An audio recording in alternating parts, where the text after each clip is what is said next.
கொலைகாரன்ற நான் கொலை பண்ணத பாத்தியா நீ? ஆமையா நான் ஃப்ராடு தான். எதனால?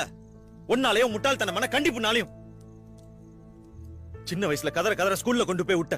இப்ப வரைக்கும் படிப்புன்னு கதற விட்டுட்டு தானே இருக்க. காய்ச்சல்னால கொண்டு போய் ஸ்கூல்ல விடுவேன். ஃபெயில் ஆனா மொட்டை அடிப்ப. நீ சூடு வச்சிருந்தா கூட ஆறி இருக்குயா.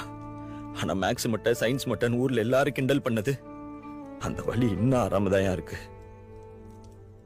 சைக்கிள்ல கீழே விழுந்தா ஓடி வந்து முதல்ல சைக்கிளை தூக்குவ. சைக்கிள் மேல வச்சிருந்த பாஸ்ல 1% என் மேல வச்சிருந்திருக்கியா? நல்ல வேலை உனக்கு இன்னொரு குழந்தை பிறந்திருந்தா அதையும் டார்ச்சர் பண்ணியே கொன்றுப்ப.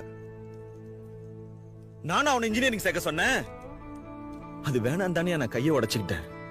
அப்போ அது விட்டியா நீ? உடஞ்ச கையோட எக்ஸாம் எழுத வச்ச. ஆனா ஒரு வார்த்தை வலி எப்படி இருக்குன்னு கேட்டியாயா?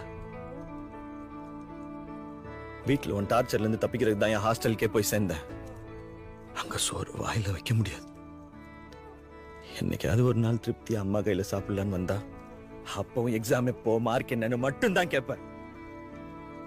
சாப்பிடான்னு ஒரு வார்த்தை கேட்டிருக்கியா? சினிமாச வந்தவன நேரா உங்ககிட்ட வந்தானே சொன்னேன்.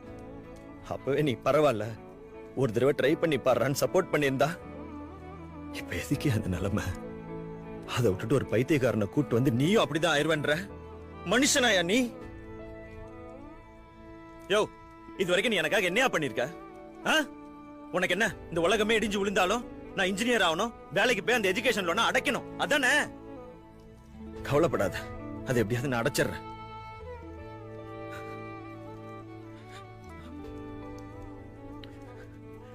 யோ, நீ சினிமால தோக்குற 99,999 பேரை மட்டும்தான் பாக்குற. ஆனா நான் ஜெயிக்கிற அந்த ஒருத்தனை தான் பாக்குறேன்.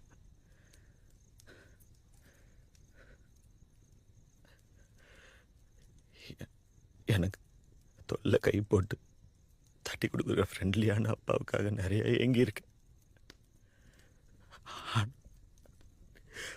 நீ ஒரு நாள் கூட எனக்கு அப்பாவே இருந்தது இல்லையா?